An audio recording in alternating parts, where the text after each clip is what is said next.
안녕하세요. 만나서 반갑습니다. 여러분과 같이 사기 특집을 진행하게 될 김영준입니다. 오늘은 조금 이색적인 내용을 다뤄볼까 해요. 지금까지 계속 제가 한국사만 해왔는데 한국사가 아니라 이번에는 좀 이제 특이하게 중국사, 그 중에서도 고대 춘추 시대를 배경으로 한번 다뤄볼까 합니다. 제가 왜 갑자기 이쪽으로 방향을 바꿨냐면은, 물론 이번만 한 거예요. 이번만 시범적으로 해보는 건데, 왜 그랬냐면 이유가 있어요. 일단 첫째로 어떤 분이 댓글에다 그렇게 달아주셨더라고요. 제가 이제 주로 한국사를 중심으로 하기 때문에 세계사 쪽은 아마 잘 못할 것이다, 그쪽은 할 여력이 없을 것이다 라고 하시길래, 그렇지 않다, 분명히 할 수 있다 그거 보여드리려고 하는 거고, 또 두 번째로 예전에 장영식 특집에서 세종시대 교과서 논쟁 그 할 때 사마천 이야기를 한번 한 적이 있어요. 그때 반응이 또 의외로 괜찮더라고요. 그래서 사마천의 사기를 한번 토대로 고대 중국사를 잠깐 다뤄보는 시간을 갖고자 합니다. 주제는 뭐냐면요, 사마천의 사기 내용 중에서도 특히 자객열전에 대해서 한번 다뤄볼 생각이에요. 그래서 자객이란 무엇인가, 이걸 소지로 여러분과 같이 총 3부작에 걸쳐가지고 진행을 해볼까 하는데, 방식은 조금 이색적으로 진행을 할 거예요. 지금까지 한 번도 써본 적이 없는 방법을 쓸 건데, 어떤 방식으로 할 거냐면요, 여태까지 제가 여러분들하고 쭉 지내오면서 어떤 식으로 제가 진행을 했냐면은, 이미 번역이 된 사료를 가지고 와서 그걸 토대로 역사적인 통찰과 구조적인 해석을 하는데 초점을 뒀습니다. 물론 종종 제가 한두 줄 원문 사료를 갖고 와가지고 해본 적도 있긴 있어요. 자, 그런데 오늘 이 시간에는요, 진짜 원문 사료를 어떻게 해석하는지 그 과정을 한번 보여드리려고 해요. 이게 나름 의미가 있는 행동이에요. 왜 그러냐면요, 단순히 해석된 것만 보신 분하고 그거를 원문 사료를 통해서 진짜 어떻게 해석되는지 과정을 보신 분하고 앞으로 역사 사료를 대할 때 접근하는 방식이나 느낌이 확실히 달라질 수 있습니다.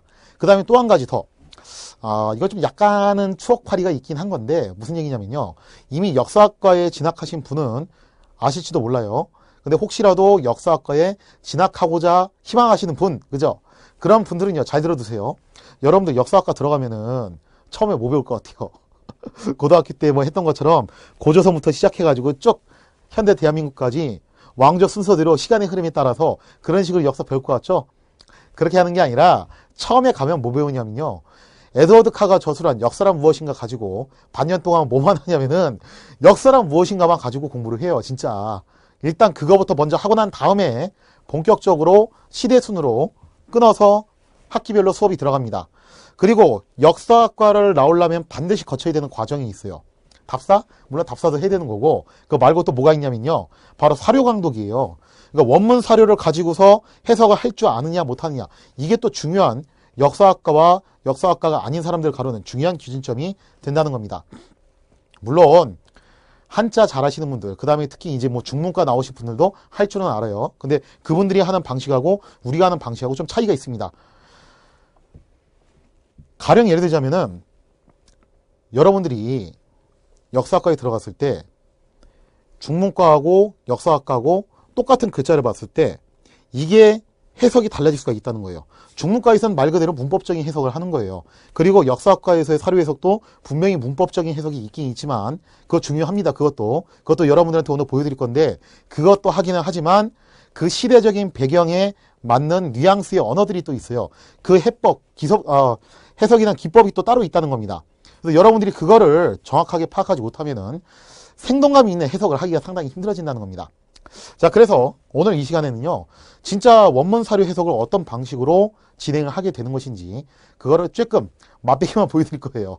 그래도 혹시라도 역사학과를 진학하고자 하시는 분이거나, 아니면은 이미 진학했는데 아직 신입생이라 가지고 사료 강독을 듣지 못하신 분이거나 앞으로 이제 들어야 될 분들이죠.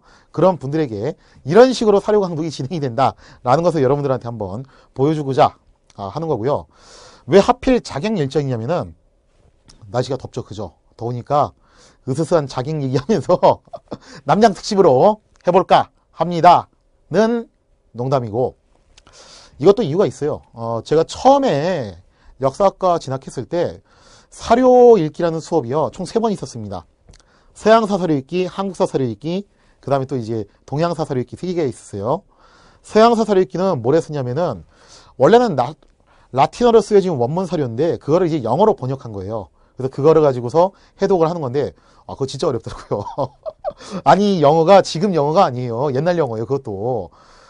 그리고 더군다나 옛날 라틴어를 가지고서 그걸 또 번역을 한 거다 보니까 와 어떤 경우는 이게 라틴어를 쓴 것도 있고 독일어를 번역한 것도 있고 여러 개가 있습니다. 그게 그 중에서 제일 어려웠던 게 뭐였냐면은 낭트칙령이었어요.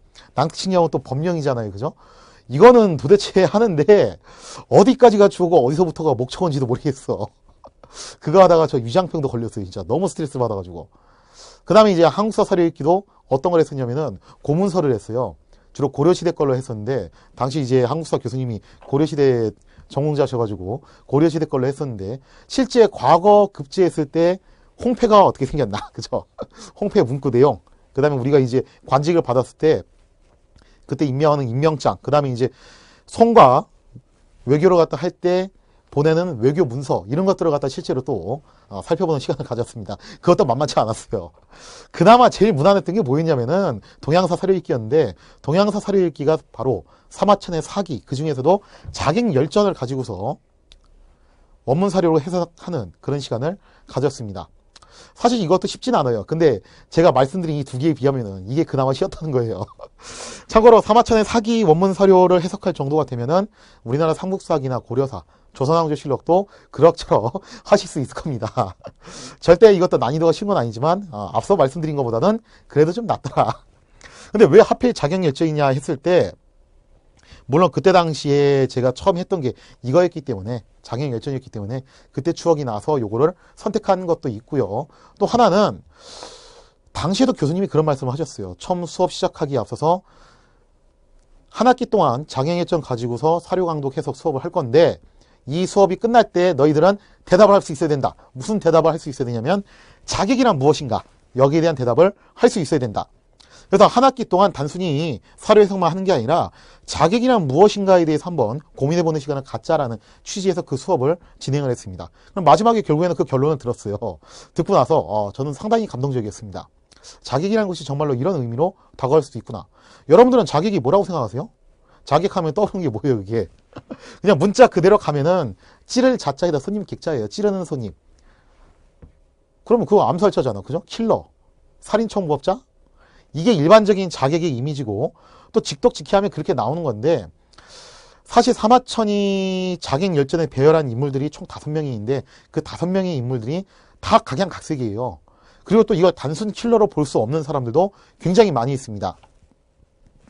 자, 그래서 제가 여러분들하고 이번에 이제 한 3부에 걸쳐가지고 자객열전 다룰 건데 여러분들도 저하고 같이 약속하셔야 돼요.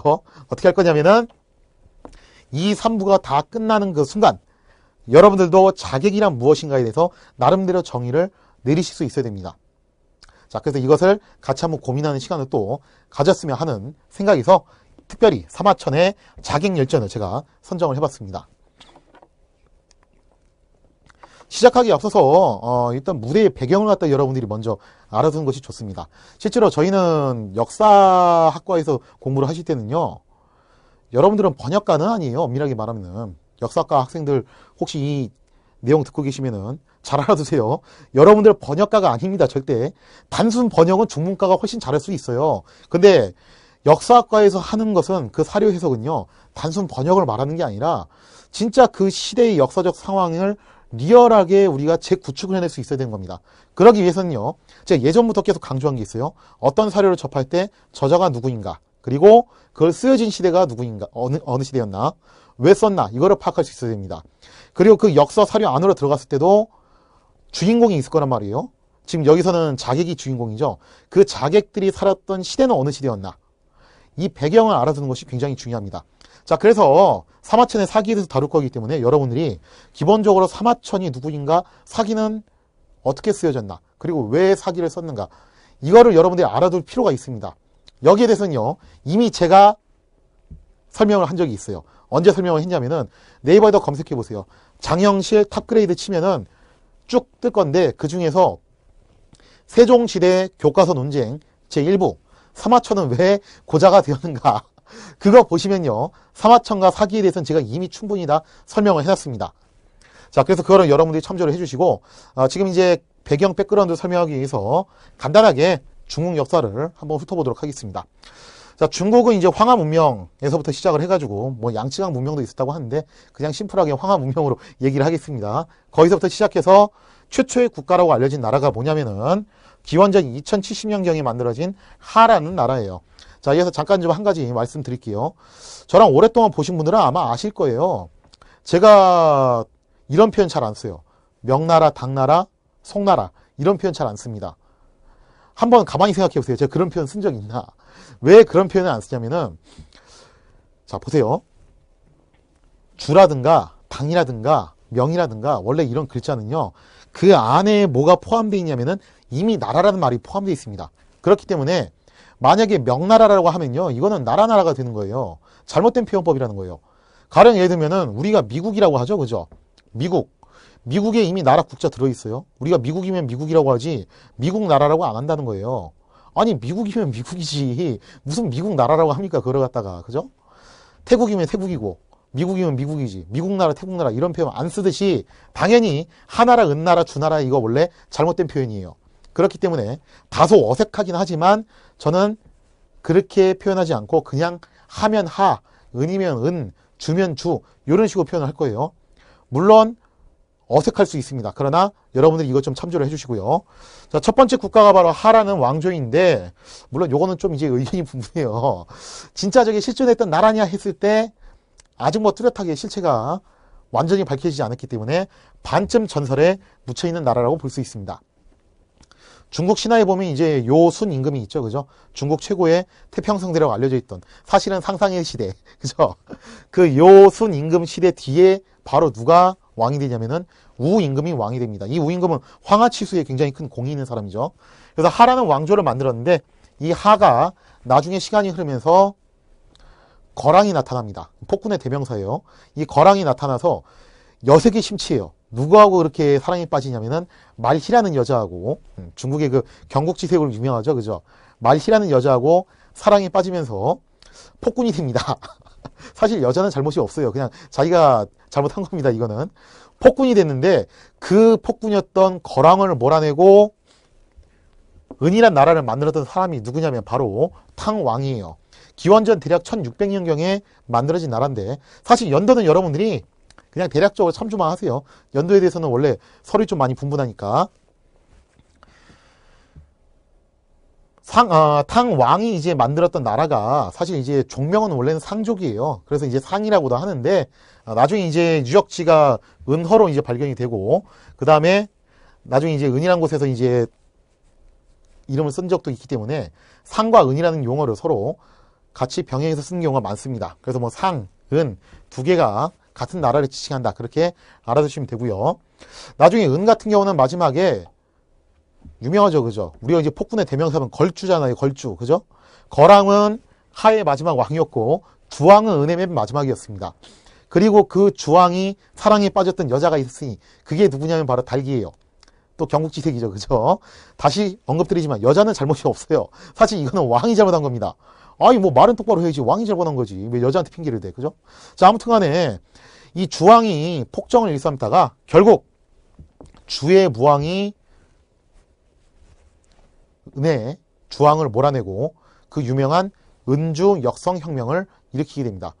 역성혁명이라는 것이 여기서 이제 또 용어가 비롯된 건데, 나중에 이제 우리나라 고려에서 조선으로 넘어갈 때 정도전이 강조했던 그 역성혁명의 가장 이상적인 룰모델로 제시됐던 거, 그게 바로 요거예요. 은주 역성혁명. 역성혁명의 대명사였어요. 자, 그래서 이제 주왕이 세운 나라가 바로, 무왕이 세운 나라가 주라는 나라인데, 여기에 제가 서주라고 써놨죠. 이유가 있어요. 처음에 주라는 나라가 어디에다 수도를 정했냐면은 중국 서쪽에 있는 호경이라는 곳에다가 수도를 정했습니다. 이 호경이라는 곳은 어디냐면은 요즘으로 치면은 바로 시안, 즉 장안이죠, 그죠? 나중에 장안 그 어디께 있는 곳이에요. 정확하게 장안이라고 꼽기는 좀 약간 그렇고. 자, 여기다 이제 수도를 정했었는데 중간에 한번 크게 위기를 맞이해요. 언제 위기를 맞이하냐면은 사실상 이 주라는 왕조를 몰락시켰던 왕이 있었으니 그게 누구냐면은 유왕입니다. 유왕도 또 여자에 빠졌어요. 그 여자가 누구냐면 포사예요. 자, 그러면서 융족의 침입을 받게 되는데, 자, 여기서 융족이란 무엇이냐면은 중국의 주변을 둘러싸고 있는 네 지역의 이민족을 일컫는데 그 네 지역의 이민족 중에서 서쪽에 있는 이민족을 융족이라고 이야기를 합니다. 북쪽은 적, 남쪽은 만, 서쪽은 융, 그리고 동쪽은 이로 얘기를 하는데, 사실 이거는 이제 중국이 자기를 중심으로 얘기를 했을 때 그 주변에 있는 사방에 있는 이민족들을 지칭하는 용어고 좋은 용어도 아니에요. 되게 비하하는 용어들이 많습니다. 자, 아무튼 간에 이 융족의 침입을 받아서 수도였던 호경을 빼앗기고 도망을 칩니다. 물론 유황은 죽임을 당했고 그 뒤를 이어서 평왕이 동쪽에 있는 나급이라는 도시에다가 이주를 해서 새롭게 동주 왕조 시대를 열게 됩니다. 이 나급이라는 도시는 후대인 낙양이라고 불리는 바로 그 지역이에요. 근데 왕이 지금 수도를 뺏기고 완전히 그냥 알그지가 돼서 도망을 온 거예요. 그러면은 과연 왕의 밑에 있었던 제후들이 왕을 어떻게 받겠냐 이거예요. 솔직히 말해서 우습게 봤다는 거예요. 우리나라에서도 비슷한 역사가 있어요. 언제 있냐면은 삼국시대 때 백제가 그랬습니다. 백제가 수도 한성을 빼앗기고 웅진으로 도망을 왔어요. 그때 당시 충청도 지역에 있는 호족들이 백제 왕을 굉장히 우습게 알았다는 거예요. 똑같은 상황이 발생하는 겁니다. 그나마 백제 왕들은 이거를 어느 정도 통제를 하는데 성공을 했습니다. 물론 그 와중에 이제 피살도 참 많이 당했어요, 왕들이. 자, 주도 마찬가지 상황이 발생을 해요. 왕이 창피하게 여기로 딱 도망을 오니까 그 밑에 있던 제후들이 당연히 왕을 곱게 쳐다보질 않죠, 그죠? 그리고 왕이 제후들을 더 이상 컨트롤할 수가 없는 상황이 오게 됩니다. 그래서 제후들이 제각각 독립적인 성향을 지니면서 지멋대로 굴기 시작해요. 그래서 동주시대부터 우리가 뭐라고 얘기를 하냐면은 춘추시대라고 이야기를 합니다. 단, 춘추시대는요, 주의 왕의 권위와 존재를 인정을 했던 시대예요. 그러니까 지역에 있는 제후들이 자기가 왕이 되려고 하진 않았습니다. 그러려고 했던 건 아니고 지역에 있는 제후들이 각각 독립적인 성향을 지니면서 서로 패권을 차지하려고 했다는 거예요. 왕이 왕으로서의 노릇을 똑바로 못하기 때문에 어떻게 하겠다는 겁니까? 내가 왕을 대신해서 교통정리 해주겠다 하는 사람들이 등장하니 그게 뭐냐면 바로 패자라는 겁니다. 자, 패자라는 것은요, 춘추시대에 등장했던 개념인데 그 패자를 중심으로 제후들을 화합도 시키고 약속도 맺게 하고 하면서 교통정리를 했던 일종의 반장 같은 인물이에요. 자기가 왕은 아니지만 왕을 대신해서 교통정리를 했던 인물을 바로 패자라고 하는데 그 패자가 바로 누가 있냐? 자, 보시면요, 낙양을 중심으로 이제 동주 왕조가 성립이 되는 거죠. 첫 번째 패자가 누구였냐면은 제환공이었습니다. 이 사람이 첫 번째 패자고, 두 번째 패자는 바로 진의 문공이었어요. 그 다음에 세 번째 패자는 초의 장왕이고, 네 번째 패자는 오의 함려고, 다섯 번째 패자는 월의 구천입니다. 근데 여기서 이제 학자마다 조금 이견은 있어요. 어떤 이견이 있냐면은 이 중에서 이제 초장왕하고 월왕 구천을 갖다 빼고 누구를 갖다 집어넣어야 된다. 진목공과 송양공을 집어넣어야 된다 하시는 분들도 또 계시긴 합니다. 여기서 이견은 있지만 일단 가장 심플한 견해는 제환공, 진문공, 초장왕, 오함려, 월구천 5명을 얘기를 하고요. 춘추 5패라고 얘기하죠. 이거를 갖다가 춘추 5패에 속하진 않지만 북방에 연이 있죠. 그죠? 그리고 이 연과 신나게 싸웠던 나라가 뭐였냐면 우리나라 첫 번째 국가였던 조선이 있습니다. 참고로 연은 춘추 5패는 들어가진 않지만 나중에 이제 전국 시대에 전국 칠용 중 하나로 포함이 됩니다. 그리고 춘추 시대에 도태됐던 나라가 하나 있는데 상당히 등장이 좀 많이 한 나라예요. 그 나라가 뭐냐면은 실제로 이 자객열전 첫 번째 스토리의 배경이 되는 나라입니다. 바로 노라는 나라입니다. 이 노라는 나라는요, 누가 분봉을 해서 받은 나라냐면은 당시 주무왕의 동생이었던 주공단, 굉장히 유명한 정치인이에요. 그 집안이 분봉을 해서 받은 나라가 바로 노였어요. 그래서 이 춘추시대에 있는 국가들은요, 제후들의 국가들은 상당수가 어느 나라들이냐면은 대부분 다 주왕실과 원래는 혈연관계가 있었거나 아니면 개국공신이었거나 그게 아니면은 몰락했던 주왕실의 후예거나 은왕실의 후예였거나 이런 경우가 종종 있었습니다. 자, 오늘 이제 스토리의 배경이 되는 나라는요, 바로 노하고 제 두 나라인데 이 제라는 나라는 그 시조가 누구였냐면은 바로 주를 건국하는 데 있어서 은주 혁명을 하는 데 있어서 개국공신에 해당했던 태공망입니다. 그리고 노의 시족격이 된 사람은 누구냐면은 바로 주무왕의 동생이었던 주공단이라고 볼 수 있어요. 자, 그래서 이 두 나라가 나중에 세월이 흘러서 춘추시대가 오게 되고 서로 적대관계로 변하게 되면서 싸움이 벌어지게 되는데 그 과정 속에서 일어나는 이야기가 바로 오늘 이야기의 핵심입니다. 제가 아까 얘기했었죠. 자객열전에 등장하는 자객은 총 5명이라고요. 그 자객을 간단하게 소개해주면은 첫 번째가 조말이에요. 그리고 두 번째가 전제고, 세 번째가 예양, 네 번째가 섭정, 다섯 번째가 이건 여러분들 아실 거예요. 누군지. 바로 그 유명한 현가. 현가 소재로 영화도 나온 적이 있어요. 자, 이 5명의 자객이 있는데 5명의 자객의 순서를 보면은 춘추시대부터 전국시대까지 시간순으로 배열이 되어 있습니다. 그 중에서 제가 여러분들하고 다룰 건 뭐냐면은 5명 다 다루면 참 좋겠는데 분량이 많아요. 이게 너무 분량이 많아서 5명 다는 못하겠고 조말 1명만 딱 다루도록 하겠습니다. 그리고 그 조말이 활동했던 시대적 배경은 언제였냐면은 춘추시대가 처음 스타트 해가지고 첫 번째 패자인 제환공이 짠 하고 출연하면서 누구하고 전쟁을 하게 되냐면은 노하고 전쟁을 하게 됩니다. 그리고 조말은 어느 쪽에 소속되어 있는 사람이었냐면은 바로 노에 소속되어 있던 장군이었어요. 그리고 이 조말이라는 사람에 대한 이야기를 토대로 자객열전의 첫 스타트가 끊어지게 됐는데 과연 조말은 어떤 사람이고 왜 조말이 자객으로 분류됐으며 그리고 자객이란 과연 무엇인가를 여러분들이 저하고 같이 3부작 하는 동안 진지하게 한번 고민을 해보는 시간을 갖도록 하겠습니다.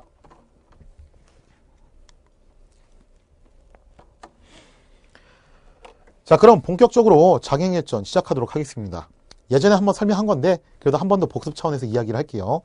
사마천의 사기가 어떻게 구성이 되어 있나 사기의 구성을 보시면요. 자, 사기는요 이렇게 구성되어 있어요. 첫째로 본기라는 것은 천하를 호령했던 제왕들의 일대기입니다. 근데 이게 사마천이 약간 좀 주관적인 기준이 들어있어요. 그래서 후대의 비판을 받았던 인물도 있습니다. 가령 예를 들자면은 본기 중에 항우 본기가 있거든요. 항우를 과연 제왕이라고 봐야 되는 것인가에 대해서 나중에 후대에 이제 사람들은 좀 많이 비판을 가했는데 사마천은 그렇게 판단을 했던 것 같아요. 자, 그래서 이렇게 이제 항우 본기 같은 경우도 여기 껴있긴 하지만 보통 이 본기라고 하는 것은 역대 제왕들의 일대기입니다. 뭐 한고조 유방이라든가 그죠? 이런 사람들, 진시황제 이런 사람들이 포함되어 있는 것이 본기고요. 자, 그 다음에 세가는요 제후들의 일대기를 말합니다. 그리고 열전은 인물들의 일대기인데 여기에 좀 재밌는 열전들이 꽤 많이 있어요. 가령 예를 들자면 뭐 화식열전, 갑부들의 열전이죠, 그죠? 이런 식으로 재밌는 열전들도 꽤 껴있고 자객열전도 여기에 포함되는 거예요. 찌르는 손님, 자객들의 이야기, 그죠? 자, 그 다음에 연표가 있는데 기본적으로 사기라는 것은 인물 중심으로 구성되어 있다 보니까 아무래도 이 시간 흐름 순서 파악하기가 좀 만만치 않아요. 그래서 거기에 대해서 도움을 주기 위해서 일종의 연대표라고 할 수 있는 연표가 있고요. 그 다음에 서 혹은 지라고도 얘기를 하는데 이게 굉장히 좀 난해합니다. 주로 제도사예요. 그때 당시에 과학, 민생, 치수, 제도, 문물 이런 것들을 다룬 것이 바로 서라고 할 수 있습니다. 그래서 기본적으로 이런 것들로 구성되어 있고 총 130권의 분량을 갖고 있는 것이 바로 사마천의 사기다.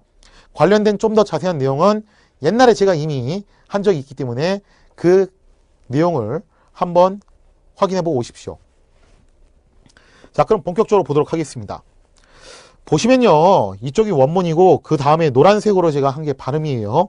그 다음에 그 아래가 뜻인데 뜻을 제가 2개씩 적어놨어요. 기본적으로 사실 2개보다 좀 더 하셔야 돼요. 한 3개 정도는 알아두시는 게 좋은데 왜 그러냐면요 여러분들이 이 단어는 당연히 이 뜻이 있겠지라고 생각하는데 사실 그거 말고도 상당히 많은 뜻이 있어요. 한자라는 것이 원래 그래요. 이거 보면은 가령 예를 들자면은 육자를 볼게요. 여선육이죠, 그죠?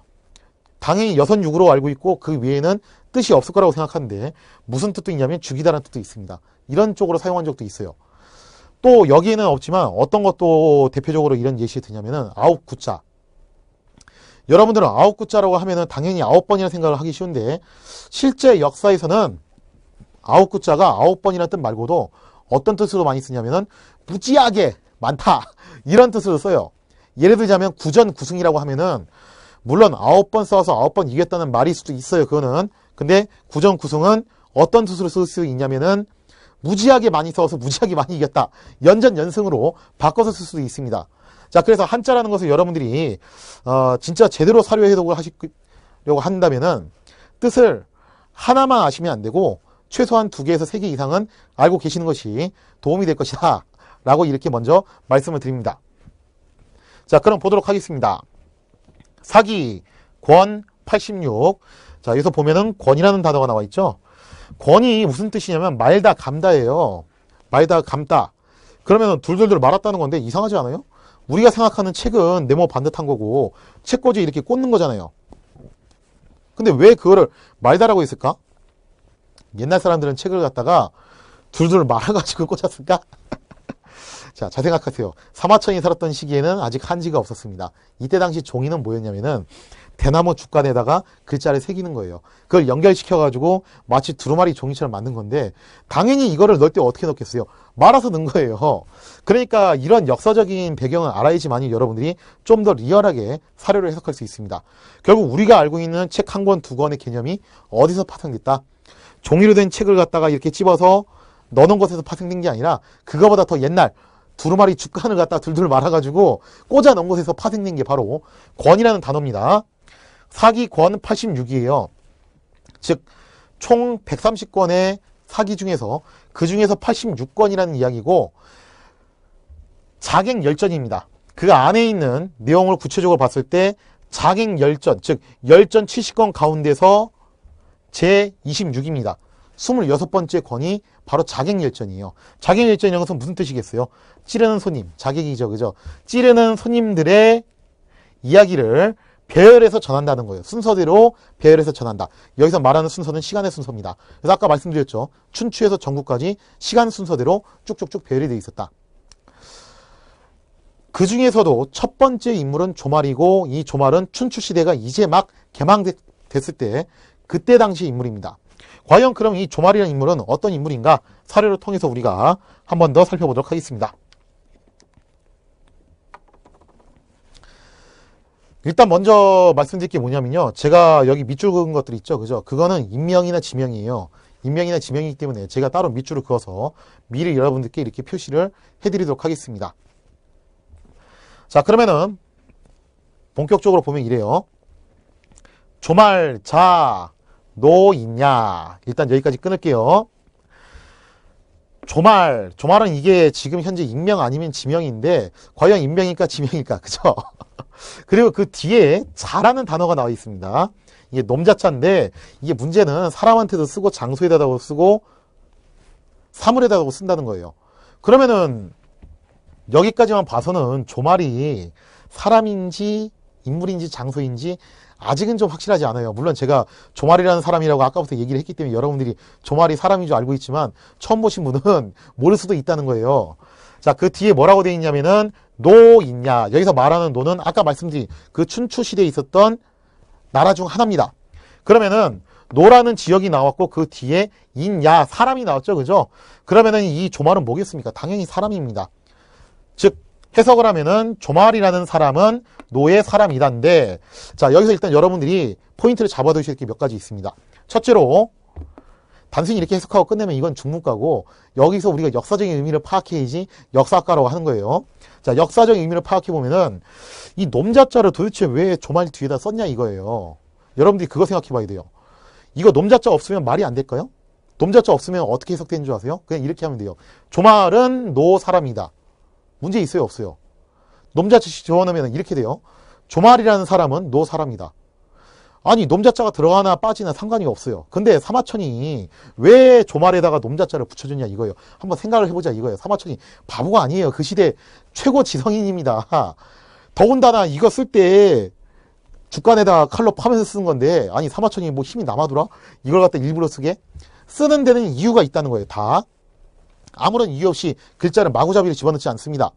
다 이유가 있어서 쓴 건데 왜 이 놈자자를 집어넣냐 했을 때 이 뒤를 보시면 아시겠지만 사실 조말은 여러분들한테 그렇게 알려진 인물이 아니에요. 오히려 조말보다 훨씬 유명하고 역사에서 더 중요한 일을 했던 인물들이 이 뒤에도 등장을 합니다. 조말편 내에도 그런 인물들이 계속 나오는데 문제는 그 사람들한테 놈자자를 안 붙여줬다는 거예요. 근데 왜 조말한테는 놈자자를 붙여줬냐 하면은 이유는 이거예요. 여기서 눈치 빠르신 분들은 아실 거예요. 조말이 뭐다? 바로 주인공이다. 그거 알려주는 겁니다. 조말이 그만큼 중요한 인물이고 주인공이기 때문에 너 이거 집중해서 봐라고 알려주는 게 바로 놈자자의 기능이에요. 즉 놈자자는 주의를 환기시키고 집중을 시키기 위해서 집어넣어준 거지 사실은 넣어도 그만 안 넣어도 그만입니다.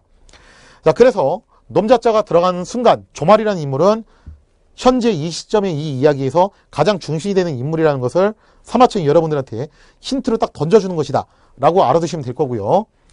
노인야인데 자, 여기서 또 중요한 게 요 야자예요. 어조사야죠. 그죠? 어조사는 무엇이냐? 말을 도와주는 것을 어조사라고 합니다. 어조사 자체가 뜻은 아니에요. 일단 사료 해석, 한문 사료는요, 제가 볼 때 어조서만 알아도 50%는 끝납니다. 그만큼 어조서가 차지하는 비중이 굉장히 큰데, 한문은 문법이 없을 것 같죠? 한문도 문법이 있습니다. 자, 지금부터 그거 보여드릴게요. 자, 어조사 야자가 어떤 뜻으로 쓰이냐 했을 때 그 기법이 이래요. 첫째로 종지사. 종지사는 무슨 말이냐면은 말을 끝내는 거예요. 뭐뭐이다. 이렇게 말을 끝낼 경우 쓰는 거고요. 두 번째로 주의를 집중할 때도 쓰는 경우가 있습니다. 이건 언제 쓰냐면은 아까 놈자자가 주의 집중할 때 쓴다고 했죠. 그죠? 그냥 조말 노인냐 해도 되는 것을 조말자 노인냐 라고 함으로써 놈자자를 집어넣어서 주의를 집중시키는 건데, 만약에 놈자자 앞에다가 어조사 야자를 집어넣어 버리면은, 즉 조말 야자라고 하면은 그건 초특급으로 중요하다는 거예요. 그렇게 되면 이런 식으로 해석이 되는 겁니다. 자, 보세요. 놈자자가 없을 때는 그냥 조말은 이렇게 가는 거고, 놈자자가 붙으면은 조말이라는 사람은 이렇게 되는 거고, 만약에 여기 어조사 야자가 들어가서 조말 야자가 되면은 조말이라고 하는 사람은 하고 더블로 집중을 시킨다는 거예요. 그래서 그런 역할을 하기도 하고, 또 부가의문문 그렇지 않니? 라는 용어로도 쓰이기도 하더라. 근데 여기서는 그냥 심플하게 종지사로 쓰였습니다. 그래서 해석을 하면은 조말이라는 사람은 노의 사람이다. 자, 그래서 이제 노라는 지역의 사람이라는 것을 강조를 하는 건데, 요게 또 중국 사료하고 한국 사료의 특징이에요. 차이점이 여기서 나오는데, 중국 사료는 희한하게도 지명을 되게 중시 여깁니다. 이 사람이 출신지가 어딘지 그 고향을 제일 첫머리에 적고요. 우리나라 역사 사료들, 즉 삼국사기나 예를 들자면 뭐 이제 고려사, 조선왕조실록 이런 것들을 보면은 어떤 인물을 설명할 때 출신 지역보다도 뭐를 좀 더 우선적으로 얘기를 하냐면은 본관. 그 본관이 본격적으로 나오기 전에는 주로 가계들을 얘기를 해요. 예를 들자면 뭐 이런 식으로 하는 거예요. 뭐 서인은 아버지가 뭐 했던 사람이고, 그죠? 이런 식으로 얘기를 하거나, 혹은 뭐 누구는 본관이 뭐고, 이런 식으로 가계나 본관을 좀 중시로 여기는 것이 한국 사료의 특징이고, 중국 사료의 특징은 지명, 그 사람의 출신지, 거기를 좀 중심적으로 이야기를 하는 특징을 갖고 있습니다. 자, 그래서 여기까지 딱 보면 조말이라는 사람은 노의 사람인데, 그 뒤에 볼게요. 이, 용역, 사, 노, 장공. 일단 여기까지 끊습니다. 자, 보시면은 여기서 어조사이가 또 나왔죠. 그죠? 물론 여러분들이 이거 써있자로 알고 계실 텐데, 어조사의 기능을 갖고 있어서 그 의미가 무궁무진합니다. 어떤 용법이 있냐면은 뭐뭐로서가 두 가지 의미가 있어요. 하나는 수단으로서가 있고, 하나는 자격으로서가 있습니다. 그 다음에 양보절, 그럼에도 불구하고 이런 경우도 있고, 그 다음에 부대 상황, 그죠? 다리 떨고 커피 마시면서 담배 뻐쿵거리고 동시다발적을 하는 상황, 그걸 이제 부대 상황이라고 하죠. 그죠? 그 다음에 기준점으로도 쓰는데, 여러분들 쓴 말이 있어요. 많이 들어본 말, 이남 이북 이런 말 들어보셨죠? 그죠? 야, 이남에서는 말이야, 이북에서는 말이야. 그죠? 이남 이북은 무슨 뜻이냐면은 군사 분계선을 중심으로 그 남쪽을 이남, 이 기준점을 중심으로 북쪽을 이북이라고 하는 겁니다. 그렇게 기준점을 제공해 주는 경우도 있고요. 까닭, 원인을 의미하는 경우도 있고, 판단하다라는 의미도 있고, 뭐뭐로부터라는 의미도 있습니다. 자, 그럼 여기서는 무슨 의미로 쓰이냐 했을 때 그 뒤에 말을 보셔야 되는데, 용역이에요. 용역. 여기서 용역은 원래 두 개가 따로 떨어져 있는 거예요.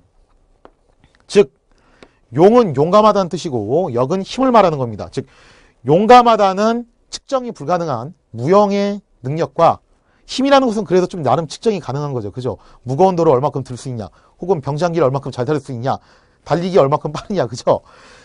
그런 측정이 가능한 유형의 데이터와 두 가지를 같이 말하는 겁니다. 그래서 용역이라는 것이 나왔기 때문에 요거는 뭐겠어요? 결국에는 수단이에요. 수단. 그래서 여기서 써있자는 수단으로서 쓰인 겁니다.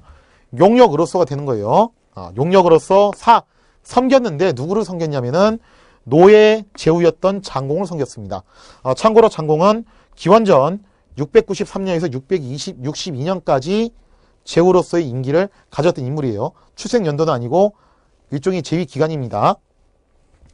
자, 그래서 다시 정리하면은 조말이라는 사람은 노의 사람이고, 용력이 되게 남달랐던 거예요. 용감하고 힘이 남달랐기 때문에 그것으로서, 이걸 수단으로서 뭘 했다? 노의 제후였던 장공을 섬겼습니다. 근데 시의적절하게도 장공, 호력이에요. 자, 여기까지 끊어서 얘기를 하면은 장공이 뭘 좋아했냐면은 힘을 좋아했대. 힘장? 힘을 좋아했어? 자, 여기서 여러분들이 잘 보셔야 돼요. 단순히 이거는 힘이 아니에요. 즉 능력치로서의 힘을 말하는 거기 때문에 정확하게 얘기하면요, 군사적인 능력입니다. 그리고 시대가 춘추 시대로 접어들었어요. 왕이 제고시를 못하고 강한 제후가 살아남는 그런 시대가 오게 된 겁니다. 그럼 이 시대에서 제일 중요한 능력치가 뭐겠어요? 바로 군사적 능력치예요. 그리고 그 군사적 능력치를 좋아했다는 것은 용사를 좋아했다는 뜻입니다. 아주 코드가 딱 맞는 거예요. 장공은 시대적인 요구 상황에 따라서 군사적 능력치를 강조하는 사람이었고, 그러다 보니까 용사를 좋아했습니다. 그리고 그 용사가 될 수 있는 자격 조건, 용력을 갖춘 인물이 누구였다? 바로 조말이에요. 그럼 당연히 조말을 어떻게 하겠어요? 스카우트 해가지고 열심히 쓰겠죠. 그죠? 중용할 거 아닙니까? 그죠? 자, 그래서 조말, 위, 노, 장, 여제, 전, 삼, 패배. 자, 여기를 딱 끊어서 얘기를 하면은 조말을 여기 어조석 위자가 나왔어요. 자, 위는 또 어떤 의미가 있냐면은 일단 조동사로 하다, 되다, 삼다라는 의미가 있고, 판단하다, 가장하다라는 의미가 있고, 또 뭐뭐를 위해, 폴, 영어로 폴이죠, 폴. 그런 의미도 있고, 피동의 형태도 있습니다. 뭐뭐에 의해, 그리고 because, 뭐뭐 때문에, 이런 의미도 있는데, 여기서는 심플하게 뭘로 쓰인 거냐면은 요 삼다로 쓴 겁니다. 즉 조말을 삼았어요. 뭘로 삼았냐면은 노예, 장수로 삼았습니다. 물론 여기서 장수를 삼았다는 것은 일반 장군이 아니라 뒤에 문맥을 놓고 보시면요, 거의 군 사령관급입니다. 그만큼 장공은요 조말을 신뢰했고 조말을 중용했다는 의미예요. 그래서 장수로서 삼아서 여제 더불어서 어디하고 더불었냐면은 아까 얘기했었죠, 그죠? 춘추시대 나라 중 하나 제하고 더불어서 뭐 했냐면은 전투를 벌였습니다. 전쟁을 벌였는데, 자, 이 뒤에 중요한 말이 있습니다. 몇 번 전투를 벌였냐면은 3, 패, 북인지 벤지 이 글자가 있죠, 그죠? 자, 먼저 요거부터 얘기를 할게요. 여러분들 이거 석삼자로 알고 있는데 아까 제가 아홉구자 설명해드렸어요. 아홉구는 무궁무진하다, 많다라는 의미를 갖고 있는데 석삼자도 비슷합니다. 석삼자도요 단순히 3을 말하는 게 아니라 어떤 의미가 있냐면은 거듭, 자주라는 의미가 있어요. 그래서 이 석삼자가 들어갔다는 것은 진짜로 3번일 가능성도 있는데, 물론 그럴 수도 있어요. 근데 그게 아니라 거듭, 자주라는 의미도 있다는 거예요. 그리고 패, 북녘, 북자죠. 일반적으로 북녘, 북으로 알고 있죠. 근데 이 북녘, 북자 사전 찾아보시면은 어떤 의미가 있냐면은 북녘, 북자 말고도 달아날 배자라는 의미가 있습니다. 그럼 여기서 뜬금없이 북녘, 북자가 나올 리가 없어. 그 뭐겠어 이게, 그죠? 배자로 가시는 거예요. 배자로. 그래서 3패배, 거듭 패하여 져서 달아났다는 겁니다. 즉 패배라는 것도 원래는 두 글자예요. 졌다는 글자하고 도망갔다는 글자예요. 만약에 졌고 그 자리에서 죽었으면은 패사라고 합니다. 패할 패자 죽을 사 쳐서. 그리고 져가지고 도망갔으면 뭐라고 하냐면은 패배라고 하는 거예요. 자, 그래서 이걸 정리를 하면 이래요. 조말이라는 사람이 노예 사람이고 용력이 대단해서 그걸로 노예 장공을 섬겼어요. 그리고 장공은 마침 용사를 좋아했습니다. 시대가 시대인 만큼. 자, 그랬는데 조말을 갖다가 신뢰를 해가지고 노예 장군으로 삼았는데, 조말이 누구하고 싸웠냐면은 제라는 나라하고 싸웠습니다. 싸웠는데 연전연패했다는 거예요. 연전연패했습니다. 자, 과연 장공은 어떻게 될 것 같아요? 이제 난리가 난 거예요. 멘탈 붕괴에 빠진 겁니다. 쉽게 말해서 내가 믿었던 아주 신임하고 있던 4번 타자가 나가서 무슨 연전연패하는 거예요. 병살에다 삼진 아웃에다 그냥 난리 부르스로 치는 겁니다. 이거 어떻게 할 거예요 도대체, 그죠? 자, 과연 장공이 어떤 선택을 하게 될 것인가?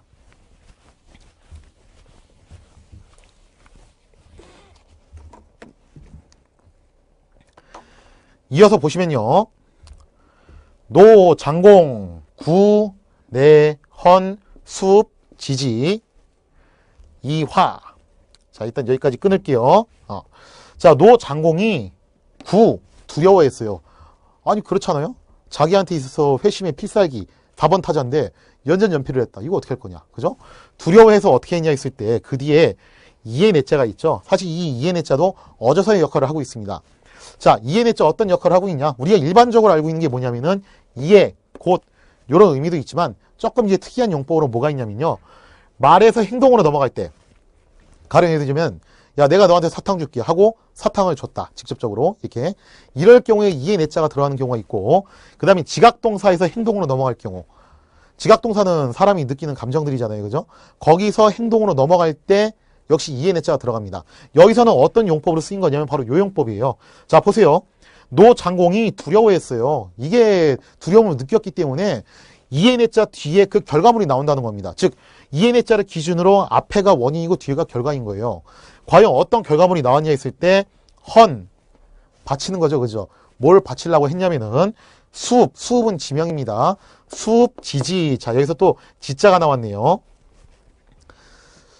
한문을 한 고등학교 수준으로만 하신 분들은요, 이걸 이렇게 해석을 하실 겁니다. 수읍의 땅 이렇게 해석하실 건데, 왜? 어조사 이 지자는 갈지자는 아니 요거는 그냥 뭐뭐의로 해석하는 거 아니야? 이게 가장 심플한 견해죠. 그죠? 물론 고등학교 수준에서는 보통 그렇게 가르쳐요. 그리고 이게 제일 많이 쓰이는 해석법이기도 하는데, 사실 갈지자도 어조사의 기능을 가질 때 굉장히 많은 기능이 있습니다. 먼저 첫 번째로 주격 조사로서의 기능이 있어요. 은, 이가. 그죠? 그 다음에 또 두 번째로 목적격 조사로도 쓰입니다. 세 번째로 제일 많이 쓰이는 게 요거죠. 소유격 조사. 뭐뭐의. 그 다음에 도치구문으로 쓰인 경우도 있고요. 동명지명 형태로 가게 되면은 형용사구로 쓰이기도 합니다. 이건 나중에 제가 한 번 더 자세하게 설명해 드릴게요. 그 다음에 동작 지속으로 가다 이런 의미를 쓰이기도 하고 동격으로도 쓰여요. 뭐뭐라는. 그 다음에 지시대명사. 사실 사료에서는 문법상 요걸로 쓰인 경우도 꽤 많이 있어요. 이것저것 그것. 그리고 지시형용사. 그러하다. 그 다음에 뭐뭐 가운데로 쓰인 경우도 있는데 영어로 치면 이제 어멍이죠. 어멍. 그럼 여기서 이 갈지자는 이 어조사 지자는 뭘로 쓰였냐 했을 때, 자 보세요. 지금 현재 노 장공이 두려워했다는 거예요. 연전연패했으니까. 그래서 지금 도저히 지금 힘으로는 안 될 것 같고 뭐 하려고 하는 거냐면은 가만 보니까 땅을 좀 떼가지고 받쳐서 어떻게 하려고 하는 거예요. 화해를 구걸하려고 한 거예요. 근데 생각해 보세요. 수읍이라는 땅을 갖다 바치려고 하는 건데 만약에 수읍의 땅이라고 해석을 해버리면 이런 식이 되는 겁니다. 수읍이라는 동네 도시 가운데에 있는 땅의 일부를 바치는 거예요. 근데 이거 가지고 되겠어요. 그죠? 연전연패인데. 바꿔서 예시를 들어드릴게요. 무슨 말이냐면은 남한하고 북한하고 전쟁이 났는데 남한이 연전연패했어요. 그래서 도저히 안 되겠다 싶어가지고 다시 휴전하자고 하면서 땅을 떼주기로 했습니다. 예를 들어서 김포시를 떼주기로 했어요. 그러면 김포시 정도는 떼줘야지 이게 말이 되는 거지. 김포시 안에 있는 동네 하나를 떼줘가지고 되겠냐 이거예요. 그래서 수읍의 땅으로 해석하면 안 된다는 겁니다. 소유격으로 해석하면 안 되고 이거는 뭘로 해석해야 되냐면은 동격으로 해석을 해야 돼요. 숲이라는 땅이에요. 숲이라는 땅. 그 숲이라는 땅 전체를 주려고 했다는 겁니다. 그렇게 해서 받침으로써 여기서 이제 이는 수단이 되는 거죠. 이렇게 함으로써 뭐 하려고 했냐면은 화해, 화친하려고 했다는 겁니다. 자, 그래서 이제 노 장공이 이런 거예요. 조말이 연전연패하니까 두려움을 느꼈고 그 두려움에 대한 결과가 뭐였다? 바로 수읍이라는 땅을 갖다 바치면서 화해를 구걸하는 겁니다. 이거 제가 잘못했습니다. 한 번만 봐주십시오. 그러면 과연 노 장공이 이 이후에 조치해야 될 게 하나가 더 있어요. 연전연패를 한 조말을 어떻게 할 것이냐. 그죠? 경제를 시킬 것이냐. 처벌을 할 것이냐. 아니면 그대로 쓸 것이냐 있을 때 여기서 노 장공이 놀라운 선택을 하게 됩니다. 사실 노 장공은 여기에 대한 보답을 나중에 톡톡히 받아요. 유명한 얘기가 있죠. 일단 사람을 한번 썼으면 믿으라는 거예요. 즉 노 장공은 조말에 대한 신뢰를 끝까지 지켜줍니다. 그리고 끝까지 지켜준 거에 대해서 분명한 보답을 받게 돼요. 그 뒤에 내용 보시면 이래요. 유, 부, 이위, 장이에요. 자 보시면은 유, 오히려, 부, 다시, 이위, 장입니다. 장수로서 삼았습니다. 그러니까 원래는 경제시키고 교체를 해야지 정상인데 그러지 않고 노 장공은 조말에 대한 믿음을 버리지 않고 계속 그를 노의 군 사령관으로 삼았다는 거예요.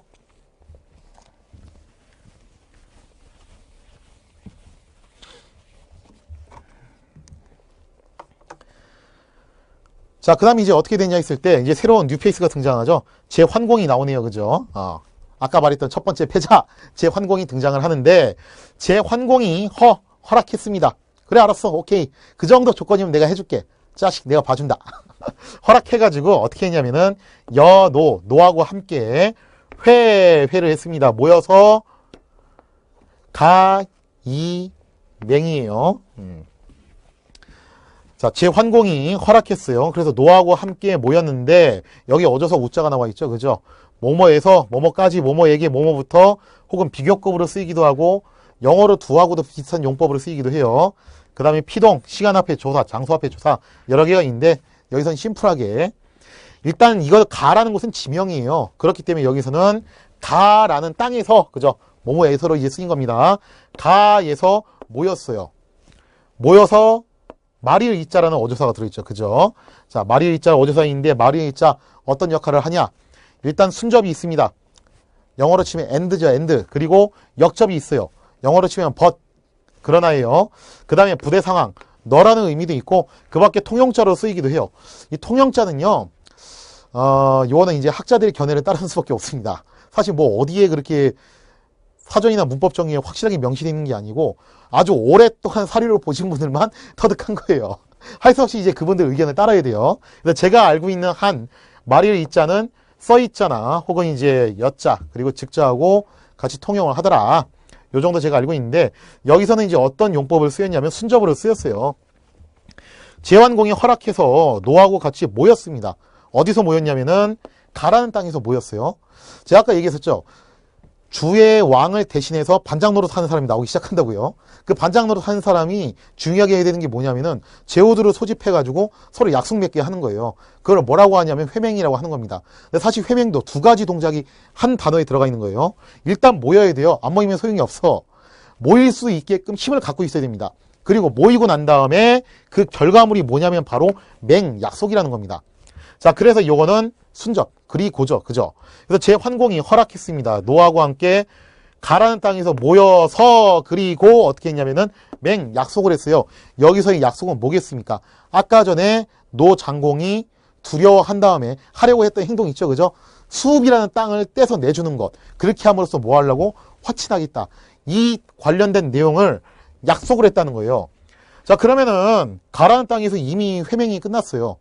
약속하고 지장 찍고 사인하고 앞으로 이렇게 하는 거야. 악수하고 다 끝났는데 요걸로 끝났으면 조말의 역할이 없죠. 그죠?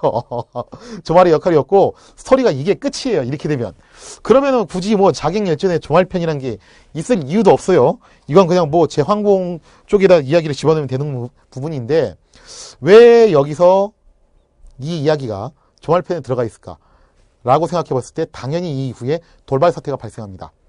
그 돌발 사태의 주인공은 누구일 것이다. 바로 조말일 것이다. 과연 조말이 여기서 어떤 역할을 하는지 거기에 대한 구체적인 내용은 2부에서 같이 다루도록 하겠습니다. 이 시간 강의 마치겠습니다. 감사합니다.